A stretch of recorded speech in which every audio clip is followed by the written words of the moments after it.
Hello, everyone. Welcome to the January 2014 edition of the Professor Messer Live A+ Study Group. This is a study group that I do every month where I take your questions and try to answer them. We're going to see how well we do today. At the beginning of the year, we have been putting together a list of your questions throughout the month, and I've kind of gathered them together, and hopefully we'll be able to get through a number of those today. If you're following us live, we do these once every month. You can find out more on the calendar at professormesser.com/calendar. And if you are watching live, there is a chat room on professormesser.com. At the bottom of my screen is a live A+ study group chat. If you're watching this live on YouTube, I don't see the chat that's on YouTube. I only have, 20 monitors in my office that I could look at, and YouTube, for some reason, didn't make it there. But you can, of course, go to professormesser.com, and I'm watching the study group go by as we are sitting here together. We've got a number of people live. Thanks for joining us. It's always good to have folks watching those things live as well. We've also got a lot going on with your questions today, and as we go through this, I'm going to really step through a lot of the questions that have come in. I also have, if you're watching this live, a live call-in. So there are a number of people that are on hold right now waiting to talk, and we'll be communicating, talking with them, answering questions, or just saying hello in just a bit. Before we do that, you'll notice that there is quite a bit going on Professor Messer website right now.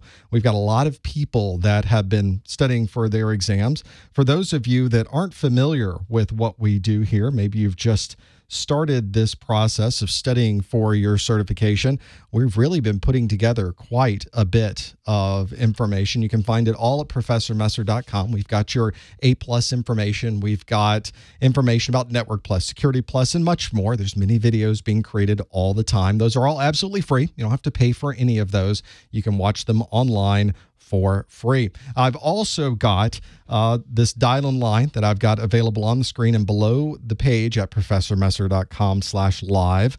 And if you'd like to follow what we do throughout the month, you can, of course, go to our YouTube and our Twitter. If you go to professormesser.com/something, you'll get there, /Twitter, /Facebook, /Google+, /whatever it happens to be.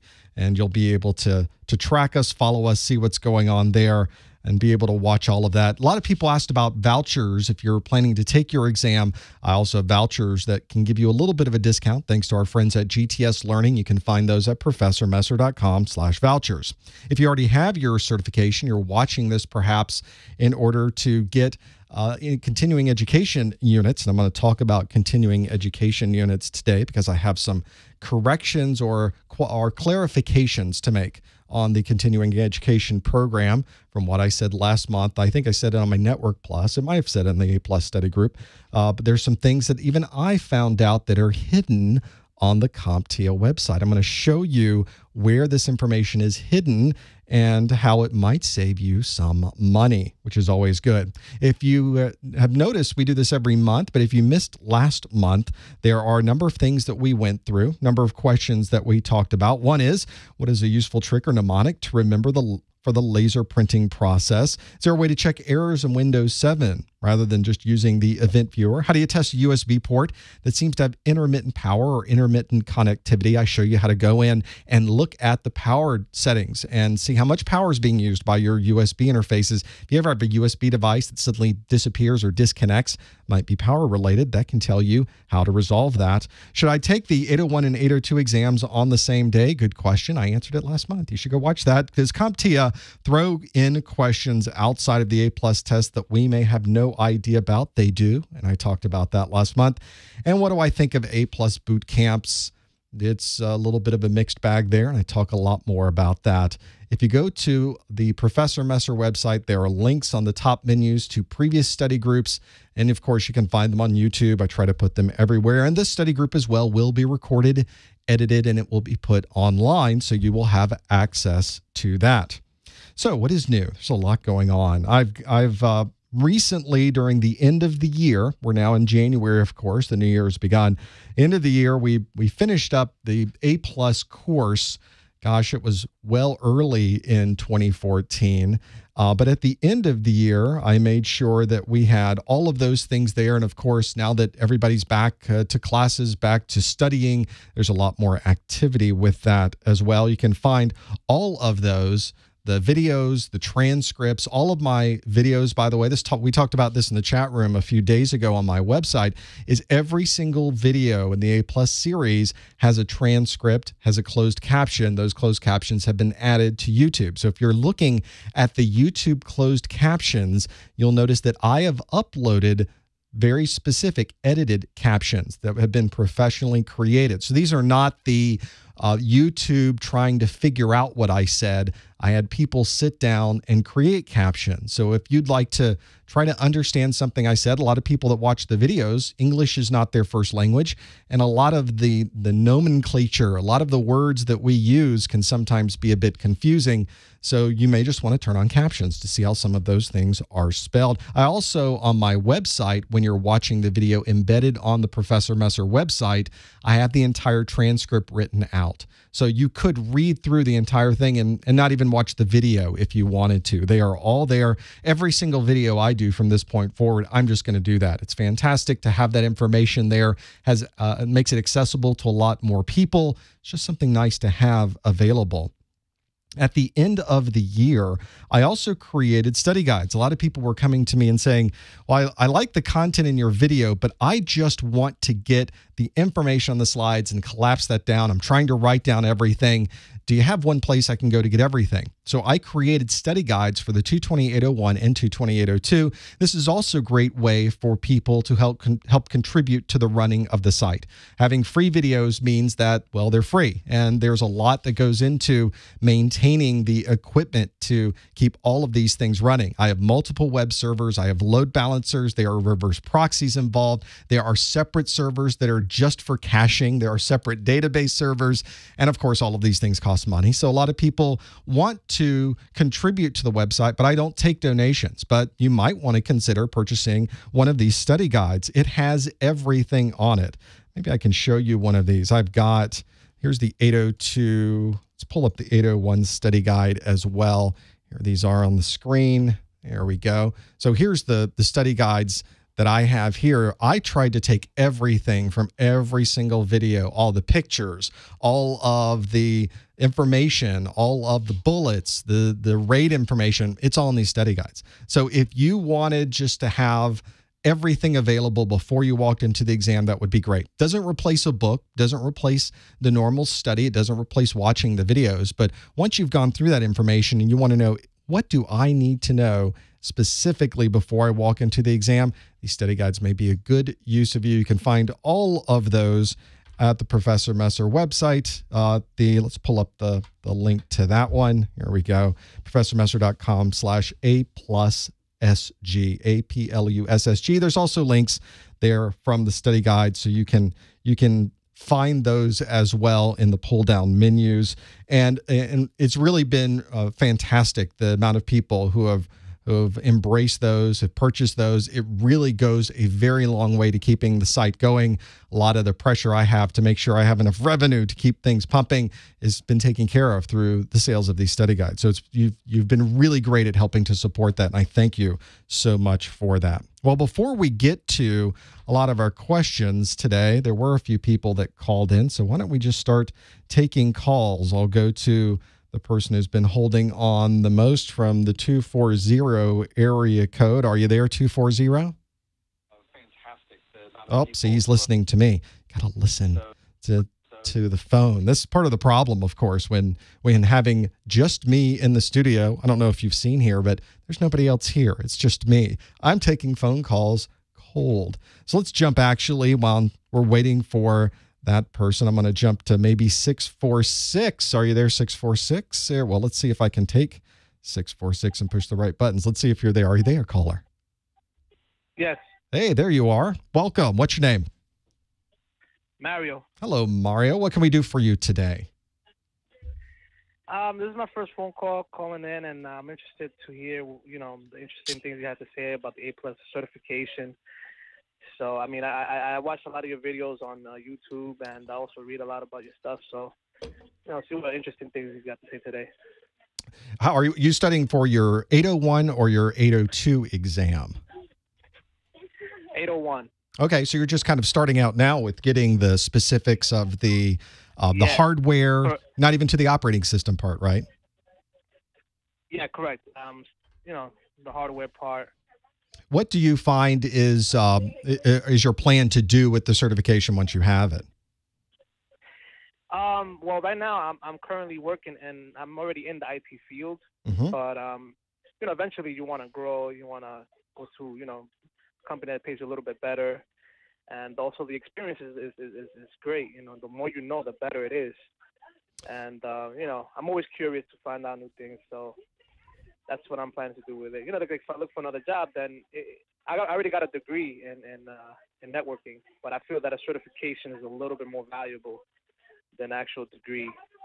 When I started out in this industry, I was literally delivering printer cables across town. I was working for a small organization that's a computer store, and we didn't have the A+ certification at the time. This was back when dinosaurs ruled the earth.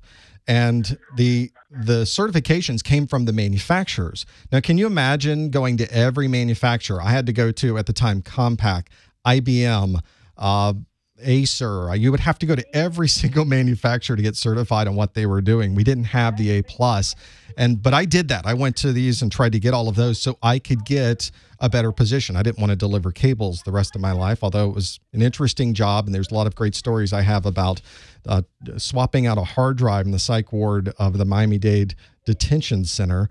But you learn after a while, maybe that's not what you want to do for the rest of your life. So we welcome you to the study group. Be sure to listen in. There's a lot of other study group replays you can also go to. So feel free to have a look at what we have there as well. And best of luck with your studies. Thank you. Thank you. I think there's a real need to have that information available on the internet. I don't know why there isn't more of this, or I guess I should be. There isn't more of the keep mystery. We're going to go back to 240 and see if 240 there. Are you there, caller? Interesting job, and there's a lot of great stories. I sound great, by the way. I just wanted to say that while we're listening to 240. We're going to go to 260. Oh, I hear him. I hear somebody rummaging around. Okay, well there you go. Well, that's a nice try with getting the calling in and getting the what I need to do is hire one of you that's watching to listen to all these calls and queue them up and get everybody going with that. Now, I have things for you to do. Grab your mobile device. I have a QR code reader. If you've never used your QR code reader in your phone, you're wondering what to do with it, I have something for you. So let's go to use that QR code reader. If I can punch my the correct buttons here. I have questions for you today. If you don't have a mobile device and a QR code reader, that's fine as well. You can pop open a new window on your computer. And I want to be sure I have the right numbers here. It seems like every time I change my numbers on my screen, I get different numbers on what I'm looking at here. I'm going to change my numbers here live real quick. One of the things we do is we ask questions of you every week. And the questions I have for you, the first one we're going to try is going to really just ask you, how long have you been studying for your A+ certification? Let me show you what that looks like. There we go. How long have you been studying for A+ certification? If you go to a website called vot.rs, and you go to number 998735. You can vote on this interactively. I'll see you voting as you go through this. So it's one way that I can go into this and understand more about how long you've been working on these things. I think that's a challenge that I always have with studying. In fact, I've been studying for a certification, and it's a two-part certification. I took the first part months ago, and I said, aha, I passed the first part. I'm jumping into the second part. It's been 4 months, and I haven't picked up the book. So it's one of those things where I'm going to come back to this. It's going to be 6 months. I'm effectively going to have to restart the process again because I've already forgotten the information that I studied for to begin with. Now, as you go through and study, or you put your response in for the A+ certification, I get to see this on my screen. So here's what I see. Nope, that's not what I see. Here's what I see. Push the wrong button there. There we go. So I get to get some feedback from you. And as we go through the study group today, I have questions for you to answer as well. Yeah, this is one of those nice parts about being live, is I'm able to get that. Yeah, I'm not even telling you what certification I'm studying for. It is classified. It's not classified, but it's not one that has anything to do with anything that's on the Professor Messer website at the moment. So there's a little sneaky little piece of information for you. I've always got some type of certification study going on just so I can try to figure out what options might be available for us on the Professor Messer website. And you folks are very good at giving me some ideas of things that I could be using on my website. What should the next course be? What should the next thing be? Be very useful to have that information there. So if we look here, just at the 47 people who have responded already, you can see that we've got a nice chunk between less than a month and 1 to 3 months, and really 3 to 6 months. And then there's sort of these are my people from 6 to 9 and 9 to 12. There's a couple. And then after a year, okay, I've come back to this. It's now time for me to get on with this. It's January. We've put together the plans of what we want to do over the year. And here's what I'm going to do. We're going to start with the A+. So good for you folks who are here and have been studying for a year. So now everybody in the chat room is giving me recommendations on what the next course should be. I've got a lot of plans. There is just me, of course, at the moment. So consider the number of hours in the day. It's a physics problem that I have to work on. Before we go into the details of the questions that you asked this month, I also have things for you about the exam. There's some clarification that does need to be made. This even came up in one of the things we talked about prior to the show starting, was that the 700 series exams were retired really earlier this past in 2013. So it's been a number of years when we have our months, and it's been a while since we've really talked about it. But the 700 series is no more. You can't take the 700 series anywhere in the world any longer. It's all the 800 series. And if you go to professormesser.com/FAQ, there is a video there where I describe the differences between the 700 series and the 800 series. If you have a 700 series exam book, I highly recommend you upgrade to the 800. There are some significant changes and additions between the 700 series and the 800, and you will want to look at those. You can see the topics that are covered in the 800 series. In the 801, you've got PC hardware and networking and laptops and printers and operational procedures. There are no command line requirements of those. There are 90 questions, a maximum of 90 questions, and those questions may be a mixture of different things. There is a lot of questions you may be asked at the beginning of the exam that are performance-based questions. There is a video out on YouTube. There used to be a nice long 10-minute video on the CompTIA exam experience. And I noticed during this past week in preparing for this study group that video is no longer there, which is great. It took you through the entire process. Let's see if they made it private. CompTIA exam experience. I'm going to type this in my other browser here, and we're going to look. The exam experience video is just not there any longer. The only thing that is there is a 3-minute exam on the performance-based test question. So if you're interested in what you could be faced with, that would be one way to do it. It's unfortunate that they removed the other video because it really took you through what the experience was like when you got there for the first time. It's very disappointing that that's no longer there, but that's YouTube. Occasionally those things do happen. Hopefully they'll put that up there. I should send a message to the folks that had that up there originally and see if they plan to do it. The 802 exams, when you really get into operating systems, command line information, that's why in my study guides, all my command line details are in the 802 study guide. That's where all of the troubleshooting is as well. So if you're planning for your A+, it's 2 exams. You have to take both of them. You can take either one of them first or second. There's no time between that you have to take one and then immediately take the other. There's no certain timeout that takes place. You just have to make sure you take both of them before the retirement date of the 800 series. And since the 800 series really came out about a year ago, you probably got 2 years. So you could take the 801 today or the 802. You could wait a couple of years almost. I wouldn't recommend doing this, but you could wait 2 years before it was retired and take the second exam. So that's one thing that is a common question that comes up. Let's check back.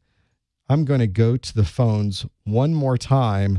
Let's go to 260 and see what we've got and see if 260 is there. Are you there, 260? Oh, so close.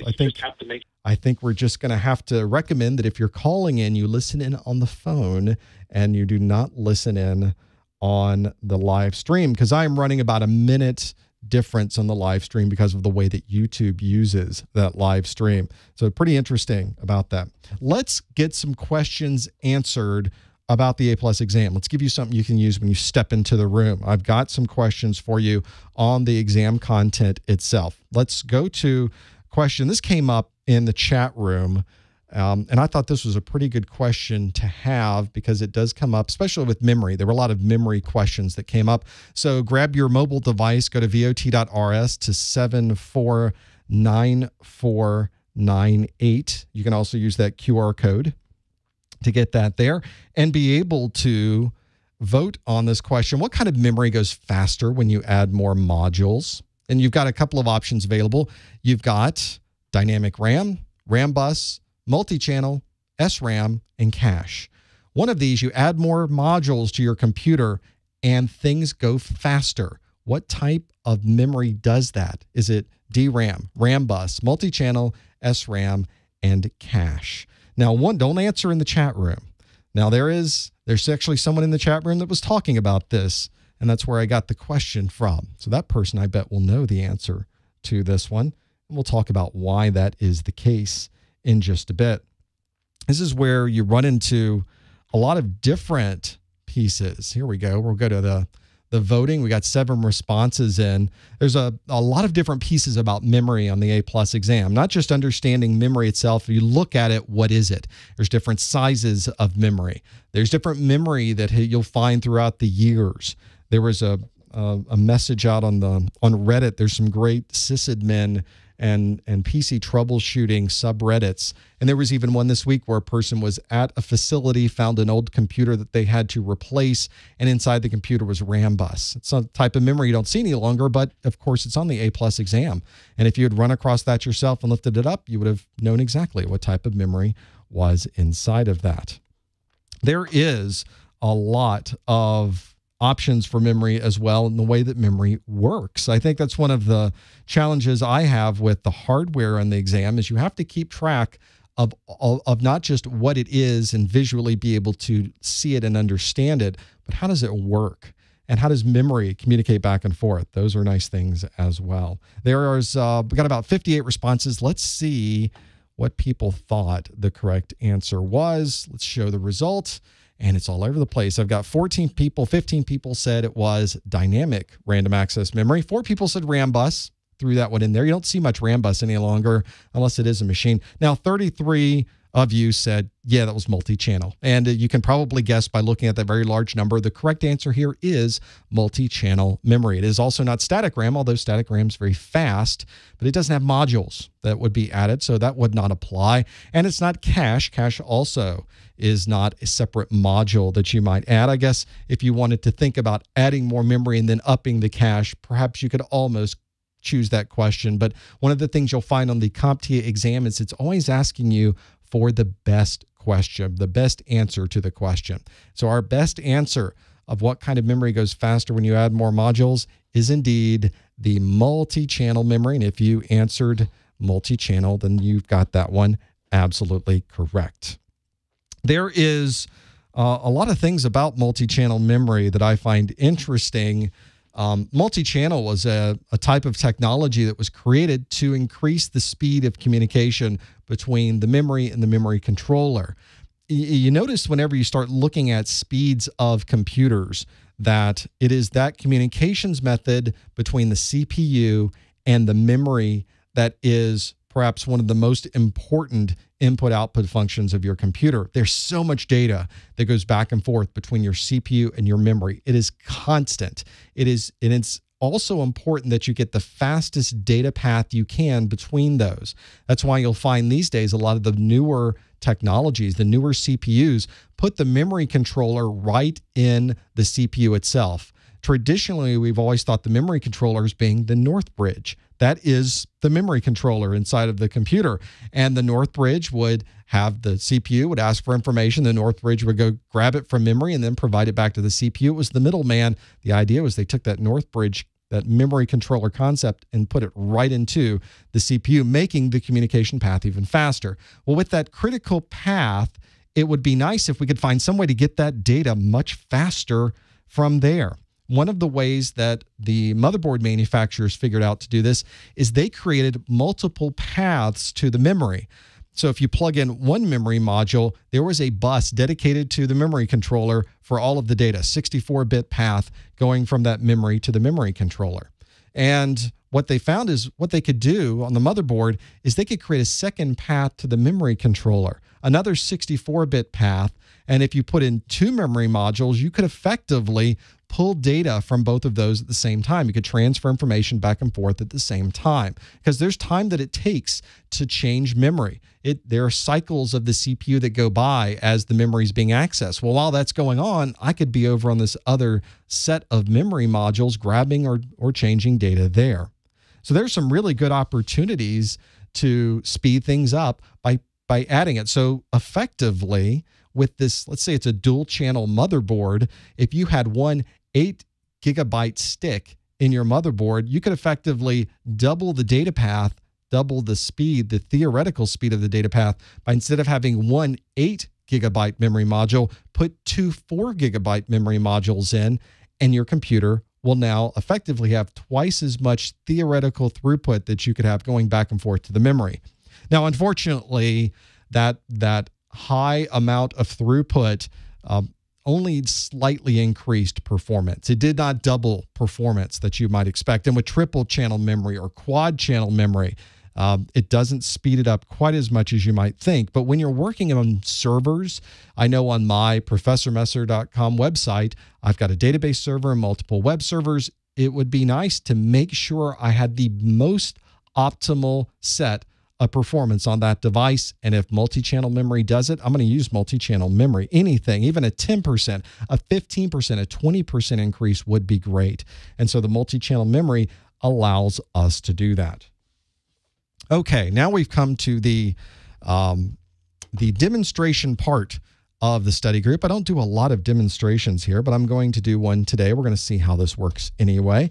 We've got the benefit of doing that. Before we go off to do that, I'm going to go back to the phones. Why? Because I just can't help it. I have to just go back to the phones because I'm that kind of person. We're going to go this time to someone who's just called in on the 646.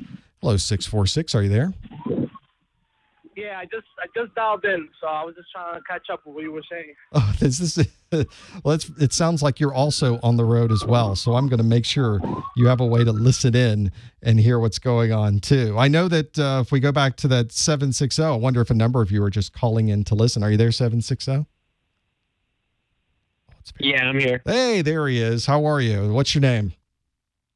My name's Francisco, man. I was just calling to I was going to let you know that, you have a lot of support behind you from schools. I got my A+ studying a lot of your guides and watching a lot of your videos, but they were actually referrals from, I attend a school called Western Governors University, and they encourage us to watch your videos and go to your website and just follow up with you and what you're doing there. And I just wanted to thank you. So, I passed my Security Plus and my A+ through just using the resources that you had available right then and there. So, just studying you for like a month, studying everything, the material that you put out for like a month, I ended up passing the test real easy. That's great. Congratulations. One of the things I don't really get a lot of feedback on from instructors is how they're using the information. So it's always good to hear that people are using that as ways to continue on. How did and there are a lot of people that come to the Professor Messer website that have WGU classes that they're taking, the Western Governors.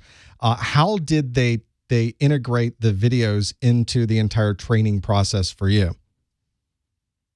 Well, what it is what they do is they have you take a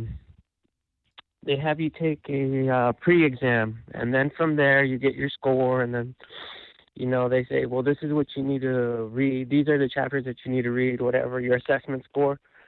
So then you talk to the course mentor, and the course mentor is like, don't worry about reading that. It's a lot easier if you just follow through with Professor Messer. And then he'll tell you, okay, you need to read this part, or you need to watch this video or this video if you have access to it, and just study that, and then you'll be able to take your assessment test again. You get a total of 3, and then you base your score off of that, So that's how they did it with me anyways. I don't know how everybody else does it. So you've got other books and references that you're using along with this as well, correct? Yeah, well, they give us all the materials we need. Ours is, God, I forget the name. It's because I use a lot of resources myself, but they give you the resources. I think it's called Test Out is the one that they use. Sure. But they basically, I was encouraged just to go to your website and follow up with you and not use our course materials. This is that's what I'm telling you. I think that's something that everybody should do. I have a lot of people that come to the website and they say, should I just watch your videos? Is that all I need? And there are certainly people that have just watched the videos and they have passed their exam just based on that. But it's not optimal at all to do things that way. I think if you are going to go about really understanding the material, they would do like you did, Francisco, and really go through and get a good book, watch the videos, and take these tests along the way to determine, am I really ready to go take my exams or not? Yeah, they go about it where, it's just the pre-assessment. They do that with everybody. My wife attends the same school, so they always do pre-assessment. And then you get your cut score, and then they tell you what chapters you need to read. And, just like when you go take the test, and if you fail it, it says what standards you need to work on to take the test. There's the same thing, except they just, instead of using Test Out, if you're not successful using Test Out, that they encourage you to go with, with you, Professor Messer. So I thought that was something that I didn't know if you knew about that, but, this school is always behind you, putting your videos up there or referencing you in our forums. Everybody's like, oh, just watch Professor Messer for like 30 minutes. Watch Professor Messer on the way down to take the exam, and you'll pass, and it's pretty much true. So I don't know if anybody else is struggling out there, but, it helped me out. That's great. Well, I appreciate you calling and filling me in. And if you are an instructor that is using these videos, I'd love to hear from you to see how things are going. And I'd love a chance to talk to your students and see what they're doing there. Thanks for calling, Francisco. Yeah, no problem, man. You have a good day. You too, and congratulations again. I think that's great being able to do that. I have demonstrations for you today. I got a question that came in, that if I can properly show it to you. I have, get your QR code readers ready, no answering in the chat room, but I have a question for you. Make sure I have the right numbers here, and I think I do. I'm going to double check my writings, and it is correct. And the question is, which of these methods would be the easiest way to migrate from Windows XP to Windows 7? If you go to VOT.RS and go to 821687, you'll be able to answer. Again, no answering in the chat room. Which of these would be the easiest way to migrate from Windows XP to Windows 7? I think I should just do one of these where I just ask questions the whole time. We could just do question and answer. The options that you have available are to use Windows XP mode on your Windows 7 computer. It would be to use Windows Easy Transfer to perform a side-by-side migration. It would be run your application in Windows 7, use the Windows XP compatibility mode, or configure Windows 7 with Ready Boost. There are a number of options there. Get your QR code reader. Hopefully you've taken a snapshot of that by now. Let me shift over to the actual questions here. There we are. Which of these would be the easiest way to migrate from Windows XP to Windows 7? And we've got a few responses that have come in already. Do we use Windows XP mode on Windows 7? Do we use Windows Easy Transfer? Do we use Windows XP compatibility mode? Do we use Ready Boost? One of those four, if I'm moving. Now, the reason I mentioned this particular question, there was a question that came in about it earlier in the month, but I got new computers here and at the Messer homestead. My kids got some new PCs, and I had to migrate from one operating system to another. And when I did the migration, I had to use something that was easy. I mean, I could have done backups or copied files, but there's some automated methods within Windows that will allow you to take everything and just move it, almost everything. There's some caveats there, and we'll talk about that, and move it off to another computer. And so this question specifically asks about that. We've got 47 responses. I think this is just about time that we should see what the results are. And we have a lot of people, again, didn't really fool very many people. 38 people said use Windows Easy Transfer. I have a feeling that some of you may have used Windows Easy Transfer before. The Windows XP mode doesn't really migrate anything, nor does Windows XP compatibility mode, and Ready Boost has nothing to do with migrating data. So the question is this really came from Rudi, and the question was, what's the best way to use this Windows Easy Transfer to transfer these files? And I thought, well, this would be a really good opportunity to do this on my computer. Let's try migrating one computer to another live on the Professor Messer Study Group. I think that's it's going to be dangerous to do this. We're going to do it anyway. I'm going to bring up one of my favorite applications, which is Oracle VirtualBox. So here's my VirtualBox desktop. It's kind of hard to see. I have a lot of virtual machines on my computer, some of which are there and available on this machine, some which are not. The ones we're going to deal with are the Auxiliary Control Center and the Jumper Bay computers. The Auxiliary Control Center is a computer that I've had for a long time that I want to migrate from. The Jumper Bay is a brand new computer, and I want to migrate all of my files and settings from the Auxiliary Control Center to the Jumper Bay. So let's do this live, shall we? I'm just going to double click on both of those to start them up, and we'll get these running. There's the Jumper Bay computer. Got so many things running on my desktop here. Let's make this also a little smaller so we can see these both at the same time. There's Jumper Bay. Now, these are both running Windows 7, but it doesn't have to be that way. These could, and of course, you can see one has got to configure patches. It's one thing that I will often run in now. Now, I just installed this Windows 7, so it's complaining that it's not genuine, and it isn't because I installed it. I've not added my keys to it yet. It's a brand new computer, this Jumper Bay, and I will be doing that once we finish this piece up. Okay, so here's my Auxiliary Control Center that has now gone through the Windows patching process, and now we want to take, again, everything on the left side on the Auxiliary Control Center. I want to take everything there and I want to put it onto the right side. Now, while that Auxiliary Control Center is starting, I want to use Windows Easy Transfer. So I'm going to go and start. I'm just going to type in at the Windows 7 prompt here. If you type Easy Transfer, you'll see the options that come up are the Windows Easy Transfer. It says, welcome to Windows Easy Transfer. Lets you do this copying of files and settings from one computer to another. It says you can transfer user accounts, documents, music, pictures, email, internet favorites, videos, and more. Doesn't say applications. This does not transfer your apps. You have to, in fact, ideally, you will have already installed the applications onto the new computer. So this isn't really as seamless as perhaps we might want. Let's go to now our Auxiliary Control Center computer and start that up.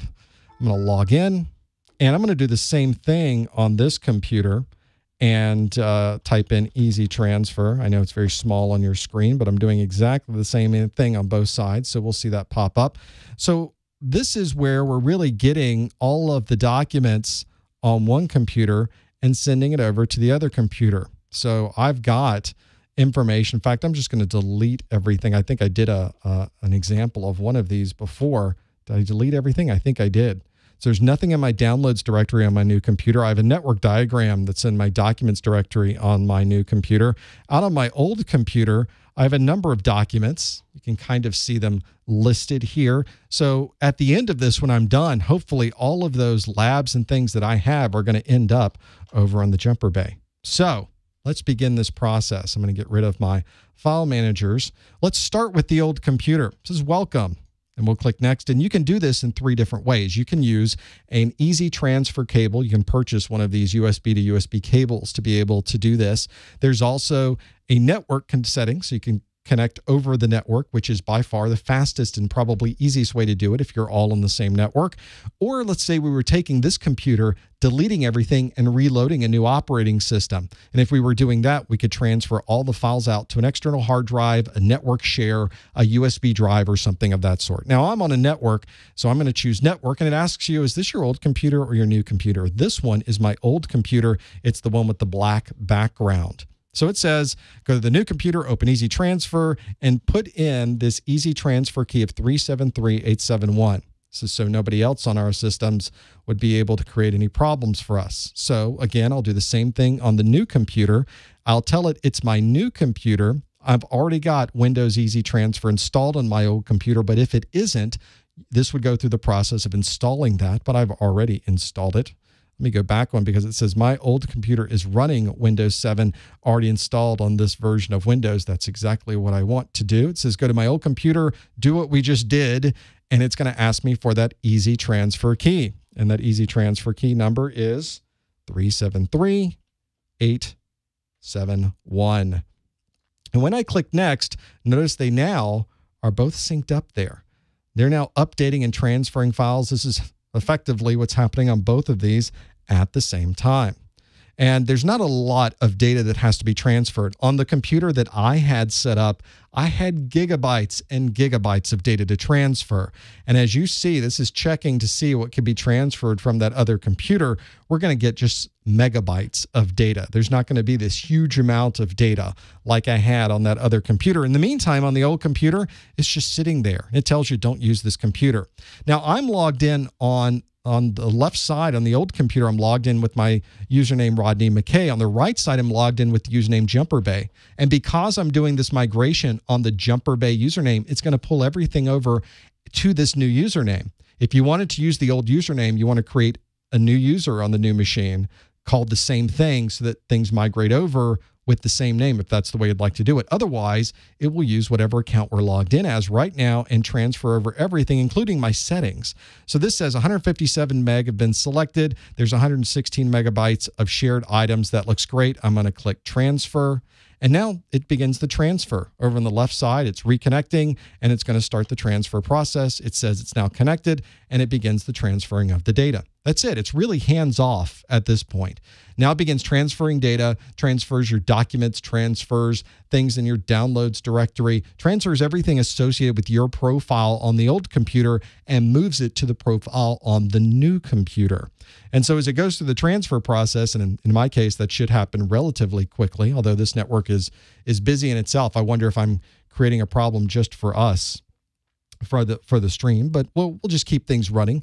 Notice another thing that happens on this new machine. Now it says, oh, we're going to start changing things on your computer. We just got rid of your Explorer. There's no start button now. You can't change anything while this is happening. Now Windows Easy Transfer has complete control of this machine because now it's making changes to your profile. It doesn't need you going in and you doing things at the same time, so it effectively locks you out at this point.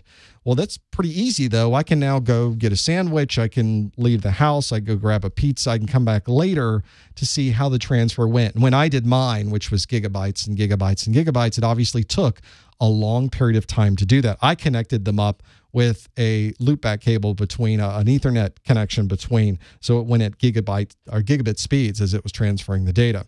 Now, once all the data has been transferred, it finalizes the configuration on the new computer. Again, nothing really happening over on the old computer, and it says your transfer is complete. If you'd like to see what was transferred, they create a report for you that tells you we transferred the Rodney McKay name, that whole user account, and here's all the documents that were transferred over, and you can see those and grab them as well. And we can now close, and it says you're going to have to restart now to complete the transfer. Let's do that. My old machine now is done. I don't need it any longer. It tells me that it's finished, and we can now focus completely on the new jumper bay machine. And one of the things that you'll find pretty interesting when we start this up, here's the new jumper bay, still the same login name because we did it to that user account. But notice that I don't have that green background anymore. It's now black background. It's the same as my old computer because we did the Windows Easy Transfer. And if I go to things like my documents, now a lot more documents are there. All the documents from my old computer made it from the old machine now to the new one, all using the Windows Easy Transfer. A successful demonstration of a migration. Now imagine trying to do that one at a time. Obviously, for organizations that need to do a lot of migrations, you use the migration tool, the command line migration tool to do this. People can log in and it automatically performs the migration for them. But if you're just at home, you need to do one machine at a time. That's a great and easy way to do it. And I think if you're planning to do anything with migrating machines, it's a nice way to go about that process. Well, we've got some other information. We're coming up on 15 minutes or so before we're done with the study group. And I have questions that have come in this month regarding this. Let me quickly go to the chat room, see if we've got some things there. Before we go to those pieces, we did have someone call in recently from the 301 area code. Are you there, caller? Let's see if I can pull you up there. Are you there, caller? 301. Are you there? Are you there, 301? 301 is very quiet, so you may want to check your microphone. I don't even hear me on that one, which is kind of sad, really. Prefer at least hearing my voice in the background as you're listening. If you're also calling up via Skype, you may want to run the Skype test before doing that so that you can test your microphone and your speakers so that you can be assured you're hearing everything. The nice Skype voice lady will take you through that process. And I'll come back to you, 301, if you are still there. One of the questions that we get every month, a lot of the questions we get every month are about the exam itself. And one of the questions that I get often about the exam itself is how many questions are on this exam. There are things that have been changed that really on the CompTIA exam have been modified through the years. So it's important to understand before you go in to take the exam what you can expect. And the best place to go to learn this is the CompTIA website. I'm going to go to CompTIA.org, which takes you right to the home page of CompTIA. This is it on my machine. So on my page, I have a lot of information. CompTIA is a big organization. You're interested in certification. At the upper right is a link for certification. So I'm going to click that link, and it takes you to the CompTIA certification subsite. This is actually called certification.comptia.org if you wanted to go directly there.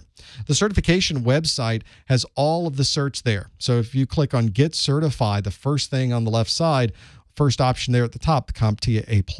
This is where you're going to learn everything about the exam.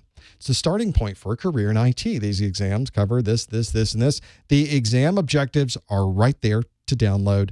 Sample questions, another frequently asked question on my site, right there to download. So it asks, why CompTIA A+? What are the jobs that use it? And here's the details about what's on the exam.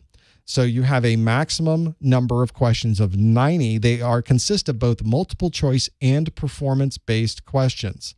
I clicked the thing and it gave me a pop-up. Multiple choice and performance-based. There are 90 minutes to finish.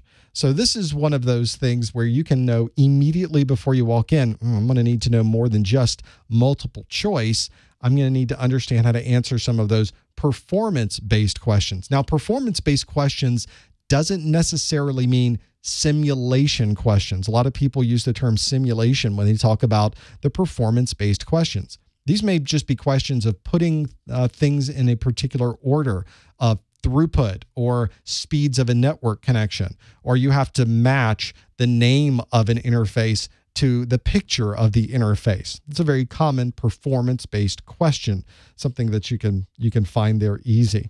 I think that's really one of the things that throw people. They're concerned that, oh, I'm going to get a question that I have to simulate. And on the 802 exam, you might get some command line things you have to type in. And if you're on the 802, you can't type in the name of the command /? To remember what the command line options are. You have to know the command line flags. But on the 801, there aren't any. And see, in the chat room, people are saying, I had 74, I had 90. The maximum is 90. So you may run into questions, may run into 74 and you're done. May finish this. Now, the CompTIA exam is linear. It is not adaptive. It does not change the exam as you go. When you sit down and you click start, the entire exam has been laid out for you. You could jump to the last question. You could jump to the middle. You could go to the front. You can always go back and look at your previous questions. A lot of industry exams don't work that way. A lot of them are adaptive, where you would answer the first one, and the next question you get is based on how you did on that first one. And the one after that's based on how you did on that one. And there are times where those types of exams might go very quickly, or it might go very long. You never know exactly how many questions you're going to get, and you can't go backwards. The CompTIA exams, at least today, don't work that way. The CompTIA exams are linear. You can jump around your exam. You can go back. You can go forward. You will know when you start the exam exactly how many of those you will have to take when you take your exam. So that's useful. That's important to know when you're going through that as well. Another question that came through talked about a number of other things as well. It said, what processors and sockets should I think about knowing for my exam? Now, fortunately, CompTIA really gives us a lot of detail with this to know exactly what we should know on our exam. Because you can imagine there are hundreds of processors and possible sockets that you might have to know for your exam. You don't want to be in a position of now trying to figure that one out. Which of these hundreds should I memorize? Well, fortunately, they have right at the top of the CompTIA website, view the exam objectives. And you can fill out information here. Fill it out. I can be reached at james@professormesser.com. For those of you that would like to email directly, I'm in the United States, and I would like to get just the CompTIA A+ exam objectives. They probably put up the old 701, 702. Obviously, we want the 801, 802. And I'm going to click the 801 objectives. Here they are. Everything is in here. Everything you would ever want to know about the exam is in here. I've had people come to my site that say I didn't pass. There were things in the exam I had no idea they were going to ask me. And I asked, did you download the exam objectives? And they said, what? What's that? I don't know what you're talking about. Everything is in these exam objectives. I almost wonder why they give this to us. There's way too much detail in here. But I can scroll down a bit. The CPU settings is very early on in the first section of the 801. And under section 1.6, differentiate among various CPU types and features and select the appropriate cooling method. Socket types. The Intel, you need to know LGA, the 775, the 1155, 1156, 1366. 1, 2, 3, 4, 5. 5 of them. So AMD, I need to know the 940, the AM2, the AM2 Plus, AM3, AM3 Plus, FM1, and the F. So a few extras in there. 1, 2, 3, 4, 5, 6, 7. So in total, not a lot that you have to know. Certainly not hundreds. I've seen some of these books, these A+ books, and they have pages and pages of socket types. It's confusing when the CompTIAs really said, yeah, you should probably know these. Understand those. And I think that's a pretty good number. Those are some relatively recent socket types. They at least have a lot of the newer technologies built into them, and some that go back that you'll run into in your environments. These CompTIA certification exams aren't there just to tell you about what's new, but also to tell you about things you may run into when you're working in these technologies. That's why the Windows XP is part of the exam, because that's something you're going to run into. It's one of the most popular operating systems ever. So you will run into Windows XP, especially as you start migrating away from it at different places. Another question that came in, this one can save you some money. I mentioned it earlier, is I do have discounts on vouchers. You can go to professormesser.com/vouchers and go to the voucher page and save 10% on any of your CompTIA exams. So don't pay the $183 in the United States, you could take $18.30 right off the top of that piece. And I've got a question that came in. What are some of the most common trick questions on the A+ exam? Well, as we just saw, there's not a lot of tricks involved here. The A+ exam, they give you everything you will need to know in this guide. Let's go through this 801 real quick just to see. Keep going down. Keep looking at this. There's a lot in here. Page 5. We're not even through section 1 yet. Keep scrolling. Section 2. Finally on page 7. Keep scrolling. All the things about networking. Here's the laptop section. Section 3. Everything we need to know about laptops. Section 4. Everything we need to know about printers. Section 5, our operational procedures. We're now up to page 11, page 12. So finally at page 12, we've gotten through all of the exam objectives. If you see a question on your exam and you think it's a trick question, then you don't know that content well enough. The CompTIA exam is so well laid out. You should be able to look at all of the answers and know exactly what they're asking for in the question. It's really pretty unambiguous.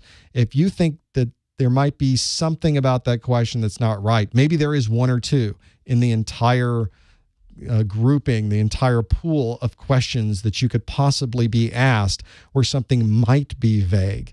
But I found the exam to be very, very specific on what you need to know. You're going to run into questions about so many different topics. You want to be able to understand those. Those are pretty straightforward. The exam questions aren't there to try to trick you. So that's another important consideration, is they aren't making these questions to try to fool you, to try to get you to select the wrong thing. For those of you that have ever looked at becoming a lawyer, the exams before you get into law school are intentionally trying to trick you. This is not one of those exams. These are exams that are trying to ask you for the right answer, and you've got 4 options there. 2 will absolutely not be correct. 1 you can get rid of because it obviously doesn't fit into this piece when you look at how it's structured, and there'll be 1 answer that's pretty obvious as long as you know the content. Make sure you know the content. In this exam objectives, there's also acronyms. We love acronyms in our industry. So you've got, that's just starting on page 13, and it goes on and on and on. It's not absolutely necessary that you understand every single one of those, but you're going to run into them on the exam. And I think as part of your normal study, you will run into them as well. I think that's something that's very common to be able to find on the exam. Is we use, and I think I even did some of that today, is I used an abbreviation like Rambus. I used DRAM. I use SRAM, but I didn't tell you what that was. I'm expecting you to know what that was, and that's just another part of the learning process to be able to do that. There are situations you run into that indeed are a concern, but trick questions are not one of those. All right, I have a clarification to make from things that I said in last month's study group, and I found the secret page thanks to some of you that mentioned this in my chat room throughout the month. So this is about the CompTIA renewal process. And the CompTIA website has a lot of information on it about renewals. And I said, if you're going to renew your certification, you have to be part of the renewal program, and the renewal program costs money. And I said that because that's what the CompTIA website told me. But there's one page that doesn't say that. What if you didn't have to pay to renew your certification? I want to know more about this. Now, let me show you what they tell you, and then let me show you where to find the piece of information that they told me when I called CompTIA myself. So back to the CompTIA website. We're on the certification.comptia.org page. So we've already clicked through certification. And there is a section in here for continuing education. And it describes continuing education units that you need to have to renew. And it also says you can renew by achieving a higher level cert, complete activities, or you could take a newer version of the certification exam, and nobody wants to do that. I think most people will take the higher level certification. Some of you will probably also complete activities, which will gain continuing education units, and you can renew that way as well. And it says to do this, you must sign the continuing education program of ethics, pay the 3-year maintenance fees, and upload all the CEU requirements. Except the pay the 3-year maintenance fees, not actually completely necessary. So although they say that is a requirement of the CE program, there are certain scenarios where you don't have to pay anything to renew your certification. You will not find the documentation about that anywhere in this continuing education section that I found. Maybe somebody can find out a piece of that. But I will tell you that there is not much going on inside that's going to tell you about that piece. So let's go over to the part where this is hidden. I'm going to show you the hidden part. Under the help setting on this page, up at the top is a link for help. So click on help, and it's going to take you to the CompTIA website. It's like I've got some poor performance on my network connection right now. And I think some of you in the chat room have said, hey, there's some audio problems too that may be relating to some of the things that we're seeing with performance on there as well. We can always blame our ISP. There's one thing that's absolutely a problem. And indeed, I do see that there is a little bit of a hiccup. Looks like things are back to normal though on that piece. We're going to keep going. I do have a recording here, so you can always watch this afterwards on that piece too. When you click help at the top, it takes you to a page with all these profile management, continuing education, certificates, exam requirements, etc. Go to continuing education to be able to see that. And there's an option under continuing education of paying and tracking your continuing education fees. And it tells you how much money you need to be able to pay and track those fees. And it tells you here's how much it costs for the different exams, how much per year, et cetera, et cetera. And then there's 5 paragraphs lower, higher level CompTIA certifications, automatically renew lower level certifications, and no CE fee is required. So there is the hook. There's the thing that says, if I take my A+ and I pass it and I need to renew it, I could take one of these higher level CompTIA certs, the Network Plus, the Security Plus, the Storage Plus, the Advanced Security Practitioner. If I take one of those, it will then renew my A+ for another 3 years, and I pay nothing. Now, if I go outside of CompTIA and I take one of those mini exams from Microsoft, from Cisco, from Checkpoint, they have that huge list from VMware, they have an enormous list on the website of third-party certs that you could take and pass to renew. But if you do that, you have to pay. The way you get through this without paying is to take the CompTIA exam. So that's actually really nice. I could keep renewing all the way up to the Advanced Security Practitioner and not have to pay anything. So 3, 6, 9, 12 years worth, I wouldn't have to pay if that's the way I wanted to do it. So there's a really good example of how you don't have to worry about it. You don't have to worry about paying for this. Now, if you were going to collect continuing education units by doing things like watching this webinar, you would have to pay. If you wanted to use and take somebody else's certification, you would have to pay. But as long as you take CompTIA, you don't have to pay anything. So there's a good example of how you might be able to get out of paying just by taking a newer exam to stay certified.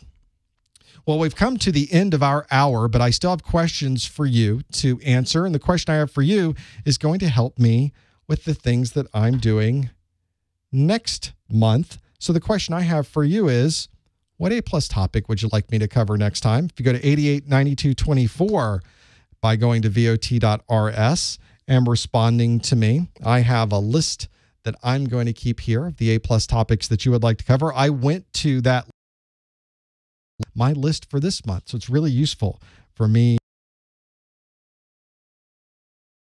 Oh, we got a little blinking out there. The A-plus topic you'd like me to cover, either use that QR code or go to 889224 to be able to respond to that. And of course, throughout the month, you could send me emails directly, james@professormesser.com. You go to the professormesser.com website. At the very top is the Contact Us link. Contact Us is really me. There's nobody else here. It's just me. There's no us to have there. So you can always do that as well. And that gets to me. That just shows up in the same inbox as everything else on my website, or just come to the chat room. I'm trying to be in there a lot.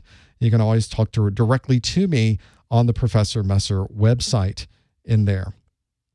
There is so much in those pieces that we can always go to find those. And I think that is one of those pieces that I think is very useful to have available, is some way to interact back and forth. You can also send me a tweet. You can also post on Facebook. You can also post on Google+. I check those every day, many times, multiple times a day, just to see what's going on, chat directly with many of you, whatever way you like. I like to use that method as well. There's not any one way to communicate out to people. There are many, many different ways. So there's the folks that have sent things in. You've got a lot here. Buffered, unbuffered, command line utilities, printers, PATA, SATA, command lines. I think we should do some command lines next month as well. I think that would be great. A lot more networking. Kind of went off with the networking. Wireless hubs, troubleshooting. These are great pieces, and I think we should absolutely look at doing some of those things next time. It'd be extremely useful to have that there. Before we finish up, before we close things up, I have that one person, the 260. I don't remember if we went to 260 earlier or not. Are you there, 260? I think you were there. Hello. Hey, how are you? Hello. I hear you. There you are, 260. Who's on the phone? Hi, this is Jenny. Hello, Jenny. Welcome. Sorry, I was sipping my coffee there. What can we do for you today? I have been studying for quite a while, and I just realized that the book that I received, I bought from Amazon. It is actually the 701 and 702 book. Yes. And I ordered the 801 and 802. I've even taken the test and didn't do well because my material obviously was wrong. How much difference is this book compared to the 801 and 802? Should I actually go out and make sure that I get the correct book? Or is it? It's a common question. So, Jenny, you've been in the chat room. We've talked before. We've talked back and forth in the chat before, haven't we? Yes. Yeah. So the 701 and 801 had some pretty significant changes associated with it. For instance, the 700 series exam had Windows 2000 operating system in it. The 801 series exam has none of that. The 700 series exam had no mobile device pieces on it. The 800 series exam has a lot of mobile on it. So there are some relatively significant differences between those two. And I say that because I was just looking, for instance, at the Security Plus. The Security Plus exam is being updated in the next few months. But the new Security Plus exam is almost identical. There's so few changes, maybe 5%, maybe 10% of that exam has changed versus the 700 to 800s exam. It's like 20% of it's different. There are huge sections that are different. There's content you don't need to memorize anymore. You would go through your entire 700 series book knowing everything there is to know about Windows 2000 and show up for the exam and get 0 questions about Windows 2000. And there's all that study time that was just wasted learning something that ultimately you're not going to be asked about. And ultimately in the industry, we just don't use any longer. So my recommendation is really what you've done. And you've done the smart thing. You got the updated book, the 800 series book. I highly recommend. Anything that you see that's older, that says 700 series on it, there's some overlap there, but there's so much new and things that were removed on the 800 series that I highly recommend that you just look at everything you have and make sure it all says 801, 802. And if it has that, you're going to be fine. You've got the right information. Do you recommend a specific book? I promote the GTS learning books on my website because they're electronic. I've worked with them in the past. I know the content that's in the book, and they embed my videos in the book. So as you're reading about APIPA, automatic IP addressing, there's my video stuck right in the middle that you can click and watch the video on IP addressing. And if you go to the next section on Windows Easy Transfer, my video is there on Windows Easy Transfer. But any book, if you go out to Amazon and you find any of the books that have a good rating associated with them, and you read what people have said about them, I think you're going to be fine. There are very few that are just really bad A+ books. The only one that people seem to be hot and cold about is one called the All-in-One Guide from Mike Myers. And Mike is a great guy. I met him at a recent place, but the All-in-One book that he has is enormous, that tells you everything you would need to know for your exam and a lot more. And a lot of people will like that. They like having the background information. They like understanding how it works at a very detailed level, and they like to know a little bit more than what they might be asked on the exam. But other people are just trying to pass the exam content. They just want exactly what's going to be asked of them on the exam. There are other books, and even Mike Myers has other books that he has that really take out a lot of the extra data and focus solely on the exam piece. So that would be the one thing that I would ask that I would recommend you look at as you're looking at books. If you want to look at the GTS learning book, there's a sample you can download. If you go to freeaplus.com, freeaplus.com, or just go to the A+ section on my website, you'll see the book listed at the top. It's that one that's there. There's some nice parts about that, and you can download a sample and try that as well. And of course, on Amazon, you can read through a lot of those pieces too. So a lot of people in the chat room are also giving their recommendation on things that they've used, and I think maybe that might be the best place to go. Find some of the nice folks there. What did they use? What did they like about it? What didn't they like about it? And for any of you that are watching this, that are watching the replay, the chat room on the Professor Meb's website is always there 24/7.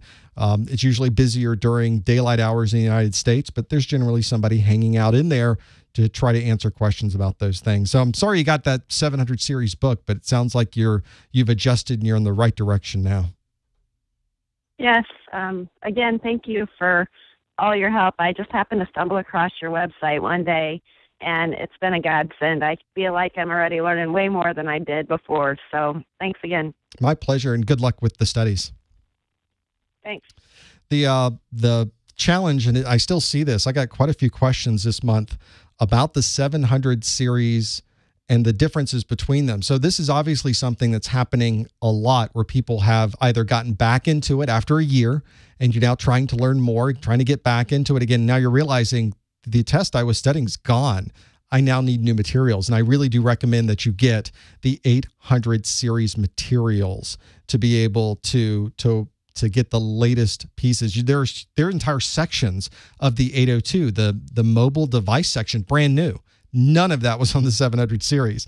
And I always recommend watch my videos, get a good book. I don't care where the book comes from, but get a good one that works for you. I used 3 different books when I studied for my first A+ exam.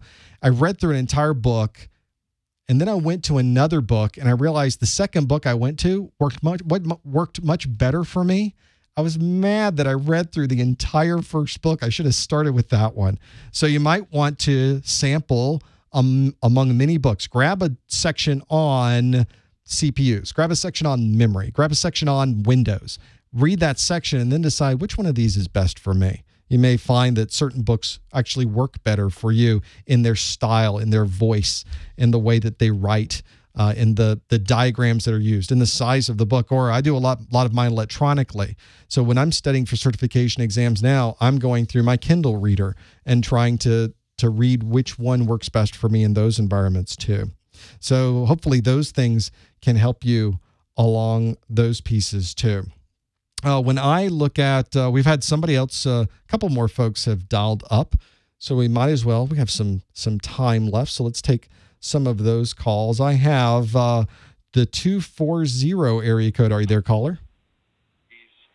Yes, I am. Oh, yes, you are. Who's talking? My name is Robert. Hello, Robert. What can we do for you today?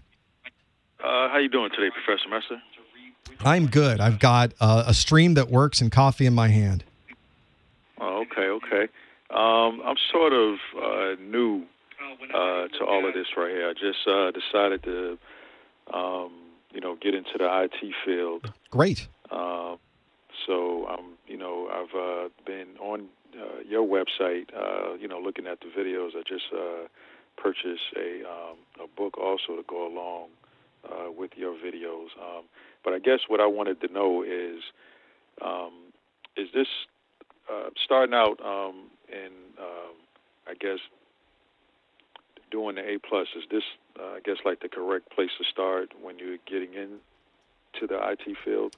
It's a common question. It's one I don't answer in my frequently asked questions, and it is a bit of a challenge. I have a number of people that are they're in school and they're just getting into IT. I have people that are in other industries that would like to do more in IT, and I really don't have a frequently asked questions that points a button and says start here for what you're trying to do. The A+ exam from CompTIA is considered the first entry-level exam into IT. There are some that are, we were talking in the chat room earlier, things like the Strata exam that are actually a primer to the A+, but I would say that worldwide, especially in the United States, A+ is what most employers look for when you're getting entry level into some type of IT organization. It used to be, and I mentioned this earlier, you had to go to all the individual manufacturers and get certified on all of those. Instead, it's now been consolidated into the A+. So if you're looking at getting into IT or trying to get an understanding of where's a good place to start with IT, the A+ certification is specifically designed exactly to do that. So if you're looking for a good place to start, the A+ really was a good choice for you. You picked right on that one. Okay. And then another question that I had, I've been watching the study group and everything, and I saw that I guess on the CompTIA I think objectives he was showing someone. Yep. And it says something about I guess like when you take the test, you're supposed to have, I guess, a certain amount of like experience, lab experience or hands-on experience. Is that like I guess like really necessary in order to pass the test? Because I'm a lot of this stuff especially like when I'm listening to the videos it's almost like Spanish a little bit because I'm not familiar with like a lot of terms. So, it's a little difficult to understand sometimes, and I'm just like, I'm going to get through it, but it's just, it's just a little challenging at first since I'm not so familiar with it. But is the hands-on experience or the 6 to 9 months is that actually necessary in order to take and pass the test, or do? Here's the beautiful part about not understanding what people are saying in this industry is it never goes away. I'm in meetings these days with folks, and it doesn't matter. Every level you go to, there's another set of abbreviations, different ways to do it. New technologies come out every day. I'll be in meetings and they'll say, hold on, you just describe something. What is that? Oh, that's the proprietary method that this manufacturer uses for, okay, now I have to learn a whole bunch of other things again. So don't be too thrown by that. That's perfectly normal. So in a way, you're in good shape. And I'll go back to showing this on my screen. You'll see it in a moment. On the CompTIA website, it does say recommended experience is 6 to 12 months hands-on experience in the lab or field. This is a recommendation. It is not a requirement. There are some industry certification exams that you can only take if somebody else in the industry who has that exam recommends that you take it. Or they check to see how long you've been working in certain places to confirm that you have that type of experience. None of the CompTIA exams have any type of required prerequisites. So you can sit down and take the CompTIA exam with no experience whatsoever. They don't require that you have any experience whatsoever. It's probably a pretty good number there, 6 to 12 months hands-on experience in the lab or field. If you've been studying for 6 months, you're probably ready to take this exam, that kind of thing. If you've been doing nothing but studying for this, that's probably a pretty good number. I'm being in IT. When I took my CompTIA exam for the first time, I had already done this for years and years and years. I knew a lot of the overall technologies. I knew what an Ethernet cable looked like. I knew what a VGA cable was and how many pins were inside of it. Maybe didn't understand a lot of the intricacies of the architecture inside of a computer. I had to readjust myself to understanding what those things were. So it only took about 6 to 8 weeks. It only took about a couple of months, and I was ready to take it again. But if you're somebody new, probably 3 to 6 months.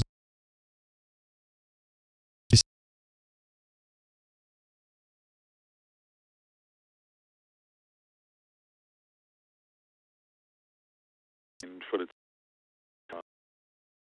most people starting out, it takes about 3 to 6 months from that to take place, or can some people do it a little bit sooner? I think the average of most people on my site are taking the number you just gave, somewhere between 3 and 6 months. They study for their 801 exam, takes 3 to 6 months, and then they go take the exam. A lot that's on the 802 is building on those things that you already learned. And it's kind of an adjustment to go from the 801 and 802 because the 801 is so focused on hardware and the 802 is so focused on the operating system. But you can blend those together. You can at least get a feel for the overlap between those. So it may not take another 3 to 6 months for the second exam, but what you may find is that it still takes a number of months to get the 802 material underneath your belt before you take that one. Some people study for both of them and take them both on the same day. I don't necessarily recommend doing that unless you're very sure of the material and you've taken one of these exams before. I generally recommend you pick one exam, you take that, and then if you wanted to schedule for the next day or the next week, you certainly could, but at least after taking the first one, you'll have a feel for what to expect when you walk in the door, and the second exam isn't going to be quite the same amount of unknowns when you walk in, if you know what I mean. Okay. Well, I really appreciate that. I really appreciate all that you do. I was, searching, on the web, looking for somewhere to study, and I came across your website, and, you seem like you put so much time and effort into this, and I just want to let you know I really appreciate everything that you're doing. That's why the videos are there. So it's great to hear. Enjoy. Good studies with that. And if other questions come up, hit the website, hit us in the chat room, and we'll be more than happy to help you there as well. Thanks for calling. Appreciate you, sir. There is a couple of more. I know we're a little bit past time that we normally do, but since we got all of these calls on the line, we might as well take one or two of them. If they haven't, let me check the chat room real quick. Yep, folks putting those pieces in there as well. Let's go to the 901 area code. Are you there, 901? Hello? Oh, I can sort of hear you back there. Hello. Hello. If you speak up, I could probably even hear you a little bit better. Oh. I think you're probably just off the microphone a bit, or you're probably using a microphone that's a little bit different for your Skype. Hello. Yeah, we're going to have you try that one again. You may want to try calling that nice Skype lady and seeing if she can work with your microphone. Instead, we'll shift gears and go over to 202 area code. Are you there, caller? Yes, you are. Yes. Yes, you are. What's your name? Linda. Hello, Linda. What can we answer for you today? I was just pretty much just listening to the chat to see the different questions and information pretty much of what everybody else has been dealing with. Are you studying for your 801, your 802, both of those? Yeah, I've worked a lot strong in network, not so strong in hardware. But I've done a lot of experience in network side of it. Yep. And there's a lot of people told me that I should go for my network and skip over the A+.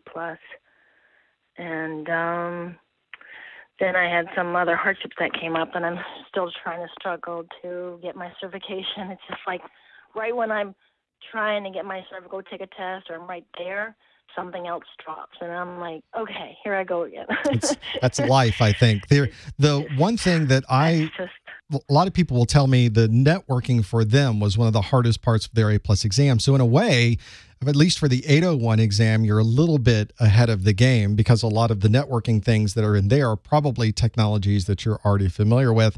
Now, I did my Security Plus exam first, then took Network Plus, then took A+, primarily for this website. But for what you're trying to do, you have some networking experience. What are you planning to do with the A+ certification once you get it? Well, naturally, I help hence about getting from my job and right now I'm kind of unemployed. Okay, so this is more like I've been trying to skip around. Trying to get a lot more things to put on the resume, and certainly can help with that. Right, polish. I guess more like polish my skills. I mean, my background comes from, I guess I'm strong in like working with telecommunications, networking, Sure. security operations.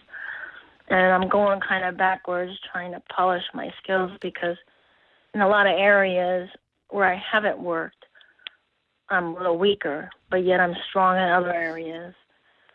And I just kind of want to level it all out because of the employment situation and the people I have to confront and everything. It's just tough and out there.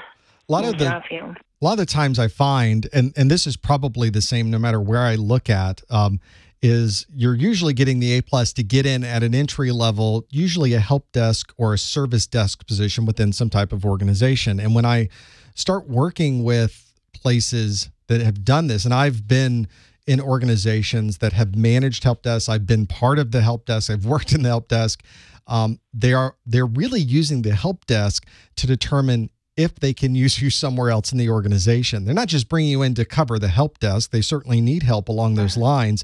But almost every single employer I've talked to, that's their incubation period. That's their farm team where they're going to see, are you someone that we could move into networking or security or some other part of the organization, database management, website control, data center management, whatever it happens to be.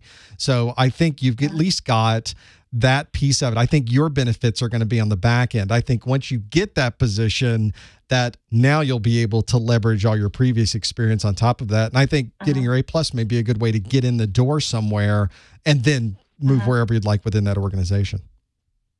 I think that's a good strategy. So do you have a specific question for us today? Not right now, no. I'm just Okay. kind of like, I'm learning. I've learned CompTIA, and I've been introduced to your website, and I just thought, kind of to come in and share with you guys and with your conference call.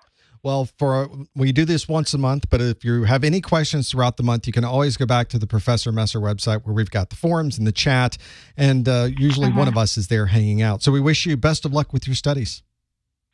Oh, yeah. Thanks. Thanks for calling. We've got one more on the line. Now two more on the line. Folks are calling in and calling in. I'm going to go to, I don't remember if I took 260 before, so I'm going to go back to 260. Are you there, caller? I think this was the quiet caller, the one who was very quiet. So I saw 202 pop up again. I didn't know if that was one that came in again. Are you there, 202? That makes it easy for me.